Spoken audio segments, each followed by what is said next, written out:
Moog was the smartest of her brood.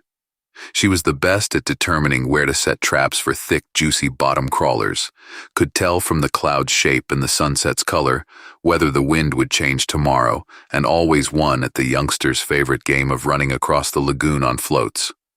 An individual float could not bear the weight of a teenager and went under the water, so you had to quickly run across them, lingering on each one for only a fraction of a second. The floats were of different sizes and could drift across the lagoon, so the long run required precise calculation and good eyesight. Moog was the only one who could run across the lagoon on the floats, even when the week's breeze came and the floats, living platforms, and marginal booms began to ripple gently in time with the majestic motion of the ocean's surface. Old Gawk, who was responsible for developing and preserving this brood, usually looked disapprovingly at the fun of float running. The juvenile data went to the gatherers 10 months before the harvest, and while a shortfall of a head or two was not usually penalized, Gawk was still worried that some of the weaker juveniles would fall off the float, get tangled in the nets, and drown. It had happened in the past. But as he watched Moog's bare, swarthy feet steadily scrambling over the shabby white backs of the floats, as the girl was rapidly approaching the far south cage, Gok only grinned into his thick beard and scratched lazily, feeling the warmth of the evening sun on his face. He was pleased to realize that Moog had his genetic lineage as well.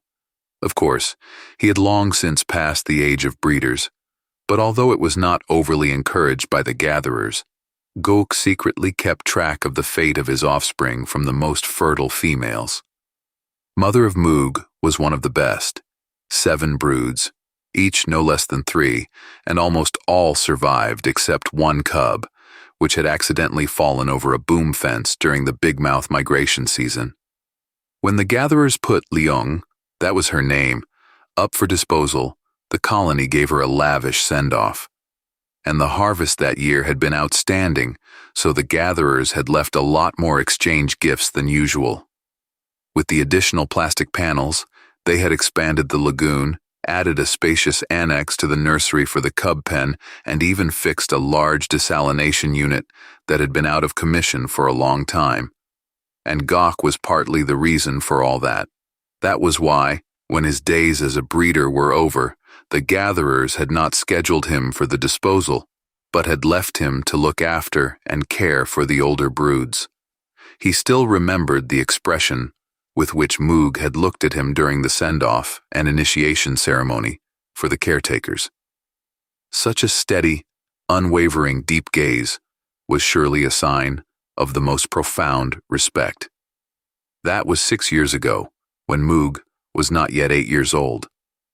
Since then, as tradition dictated, he had been careful to avoid outward displays of affection, though he was still more proud of Moog than any other of the broods of his genetic line. The bright and lively Moog was like a beacon for the other cubs, even those older. Participating in her games was considered prestigious among the youngsters. Everyone competed enthusiastically in throwing rope strokes with weights on the ends, throwing short darts made of cut graphite reinforcing rods, running on floats, and many other things that came to the mind of the restless leader. Some of the breeders and shepherds said that this was going too far, that such independence of the youngsters was against Lagoon's traditions and should be stopped. But most agreed that the gatherers were always very pleased with a smart harvest, and Lagoon received the wealthiest gifts in exchange for such successful broods. It was decided not to interfere with Moog unless she would endanger the stock. And then, disaster struck. During the low rainy season, a large wave ripped through the boom at the eastern corner, and before it was discovered, a gray grabber had entered the lagoon. Unlike the big mouths, grabbers were clever creatures. This one had the wit to stay down at night, when almost the entire lagoon population, except for a few shepherds, slept in the safe shelter of the pens and manger. Only in the morning, the grabber waited for the shepherds to release from the nursery a brood of 2-year-olds and then swooped out from under the nursery pontoon, grabbed 2 petite females with its powerful claws, and swallowed them before anyone had time to react. Gok remembered well the horror that seized him and all the inhabitants of the lagoon, from the youngest cubs to the elderly shepherds. Grabbers were very dangerous creatures, and this one was also remarkable for its size. The top of its chitinous shell towered over the pontoon by a good 3 human heights, and its ghastly mouth seemed like a vast black cave. But some did not panic. There was a shrill whistle, and a supple, swarthy figure jumped from the neighboring pontoon to the nursery. Unwinding the rope with weights, Moog ran 15 paces toward the grabber and threw her projectile. The rope had not entirely wrapped around one of the grabber's claws, and Moog was already unwinding the other, while her followers were running to her from all parts of Lagoon, preparing ropes and darts. Carving up the grabber had taken nearly a full day, but they couldn't let so much food go to waste. In addition, the gatherers valued chitin, especially grabber shells. It could be counted on for additional exchange gifts. After this incident, no one ever discussed Moog's hobbies being out of line with tradition again. In any case, it would soon be harvest time, and the problem would solve itself. At the thought of it, Gok felt pride and sadness. He was a little sorry to part with Moog, but her time was about to come, and of course, he couldn't help but consider her the greatest achievement of his life, even if he had only been a partial reason for her success. Lagoon would undoubtedly receive some very good gifts this season. As usual, the gatherers arrived in the middle of the dry season. Their flying pontoon had dropped to the south of the lagoon as it was too large to fit inside without damaging anything. The bulk of the residential pontoons were already tucked up against the southern booms, and all that remained was to partially dismantle the fencing so that the crop could move to the spacious ramp of the flying pontoon. While the strongest shepherds and breeders disassembled the booms, Moog and her yearlings hauled bales of stripped and neatly folded grabber chitin, sacks of dried bottom crawler meat, and other goodies for which the gatherers had left good exchange gifts. Gok noticed that Moog, who had always been slender, seemed to have put on weight. Strange, he hadn't noticed it just a few days ago. "I'm getting old," Gok thought sadly. 2 or 3 more harvests, and it will be time for disposal. All in good time. In the meantime, the shepherds had thrown wide bridges over to the ramp of the flying pontoon, where several gatherers were waiting. Their orange suits, so different from the capes of the lagoon folk, stood out vividly against the emerald ocean, and the sun's glare on their mirrored round heads dazzled the eye. Traditionally, the harvested brood moved to the ramp one at a time. Each carried some extra goodies, stopping in front of the gatherers, who scrutinized the teens, indicated where to stack their load, and sorted them into 3 groups based on quality.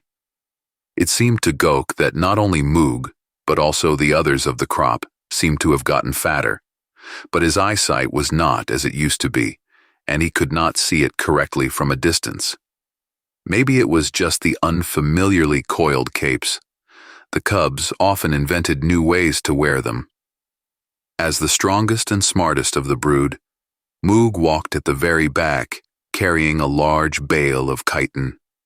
As she approached the gatherers, one of them patted her shoulder and gestured for her to place the bale against the already noticeably growing pile of goods.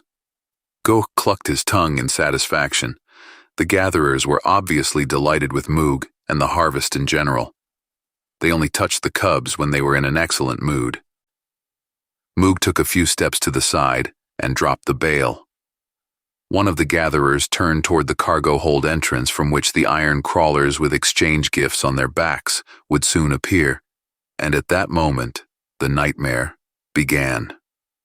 A familiar shrill whistle cut through the silence, loud over the splashing of the ocean and the soft whispering of the shepherds and breeders crowded against the south fence. There was some commotion on the ramp where the best crop stood, but no one could make out anything until it was too late. The gatherers had little time to realize anything. The ropes with weights, taken out from under the capes, wrapped around their arms, legs, and torso, swaddling them like the viscous saliva of the water hunter spiders. Gok saw that Moog, who remained only in her loincloth and tight chestband, was still slender and light, as always. So were all her friends. The gatherer, who had retreated to the cargo gate of the sky pontoon, did not immediately notice what had happened, facing the opening gate with the mirrored side of his head. He didn't even have time to turn around when his body was pierced through by several darts with weighted ends, thrown by confident, trained hands. In the shadow of the pontoon superstructure, the red blood against the orange fabric was almost invisible, and the dark puddle that quickly spread from beneath the fallen body looked like spilled water. It seemed to Gok that time had frozen. Like the rest of the crowd, he stared, stunned, not knowing what to do. His head was empty and ringing without a single thought. Only the blood was throbbing noisily in his temples, counting down the seconds of will-freezing horror. Meanwhile, Moog and her friends wasted no time. There were a dozen or two of them, about a third of the crop. Half of them quickly picked up their darts and rushed inside the pontoon superstructure, skirting around the iron crawlers frozen in the interior, loaded to the top with gifts. Those remaining, led by Moog, surrounded the portion of the harvest that had not joined the attack and began poking and kicking it back to Lagoon's pontoons, encouraging themselves and the dazed teen with loud cheers. Two of Moog's assistants approached the gatherers, writhing on the ramp's fluted surface, and bound them with ropes of dried seaweed they had pulled from one of the bales. Gok felt a painful pang of recognition. It was no other than he who had taught Moog and the brightest of her brood how to properly splice the ends of the ropes and mend the nets. Suddenly, the flying pontoon shuddered and rocked heavily, sending waves crashing around it. The massive ramp struck the transitional pontoon several times, and the lagoon's inhabitants, who were crowded there, bounced back to avoid being caught and maimed by the massive structure. Something was clearly going on inside the flying pontoon. It shuddered, the water bubbling beneath it, a clear sign that the pontoon was about to lift off. A confused murmur ran through the crowd. No one could believe that the gatherers could leave before the exchange occurred. Behind the noise, no one could hear precisely what Moog said to her friends, but they all turned and ran inside the flying pontoon, which shook and swayed more until it finally began to rise slowly out of the water. Normally, the gatherers would close the ramp before taking off, but this time, it was left open, and Moog jumped off the ramp at the very last moment, when the ramp had already risen almost 5 cubits. The flying pontoon hovered for a while above the boiling surface of the water, then moved upward, but not smoothly, gaining speed, as always, but with convulsive jerks, as if someone, amused, carelessly pulled it by an invisible rope. The inhabitants watched him, unable to take their eyes off. When the pontoon had risen several hundred cubits, it suddenly accelerated sharply and sped upward, simultaneously making a sharp turn. A multitude of dots separated from it and fell downward. Gok was horrified to realize it was everything from the ramp, the exchange goods from Lagoon, the gatherers' gifts, and the gatherers themselves, tied up and helpless. They hit the water with force, raising fountains of spray, and at once, the swift, dark backs of the sea predators, accustomed to seeing anything edible fall from the lagoon, flashed beneath the surface. It seemed that nothing could be more terrible than what had happened.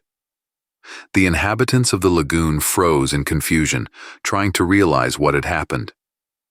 Everyone watched the flying pontoon moving away, turning into a small dark spot in the bottomless blue sky, and suddenly, this point swelled into an orange-red cloud, from which thin tentacles of smoke with red dots of sparks at the ends stretched out in all directions. Thunder rumbled through the crowd a few seconds later, almost at the same time as the wreckage of the exploded sky pontoon began to splash into the ocean. Complete silence continued. A sloppy blot of smoke slowly blurred in the sky, and the waves raised by the fallen debris began to reach Lagoon. Gawk stood on the bridge at the edge of the unbroken portion of the lagoon's outer fence, and he had a clear view of the crowd around the thin figure of Moog standing in the center of the small space of the transitional pontoon. In complete silence, to the sound of the waves hitting the boom, the people swayed back and forth a few times, and then all at once, the human wave surged forward and closed in, engulfing Moog.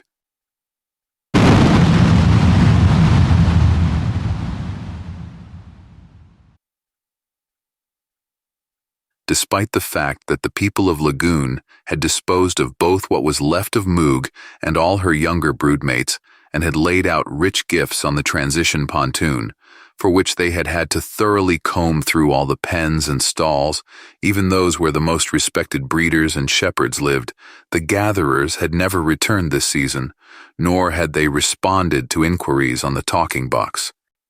No one blamed Gawk, but he climbed the stairs of completion on his own will and jumped straight into the cone-shaped vent of the Great Disposer.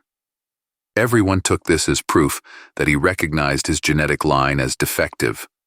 Hotheads talked about disposing of all members of this line, but it quickly became apparent that there were too many of them, almost 1/5 of the youngsters of different years, and even a few younger shepherds, breeders, and females.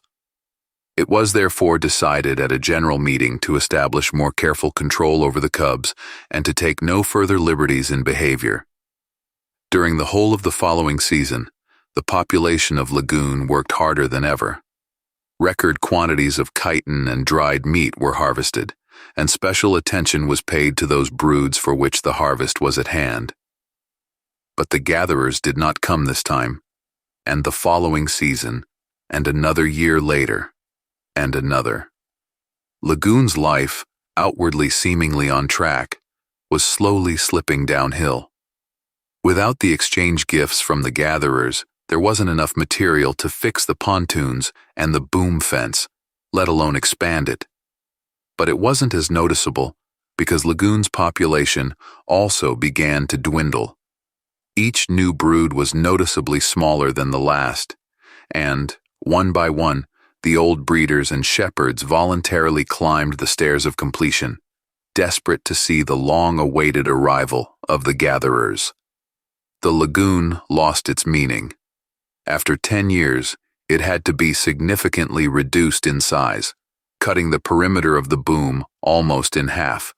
However, many pens and stalls remained empty, and only 2 of the nearly 24 nursery pontoons were occupied. No one even remembered about the harvest preparations anymore. Life had turned from a purposeful process into a dull, tedious chore. If the gatherers had come to Lagoon a quarter of a century later, instead of a thriving industry that had produced a bountiful harvest and many useful exchangeable gifts, they would have found only a pile of dilapidated pontoons drifting haphazardly over the shelf, tangled in scraps of nets and booms, and not a single person on it. But they never came again. Never.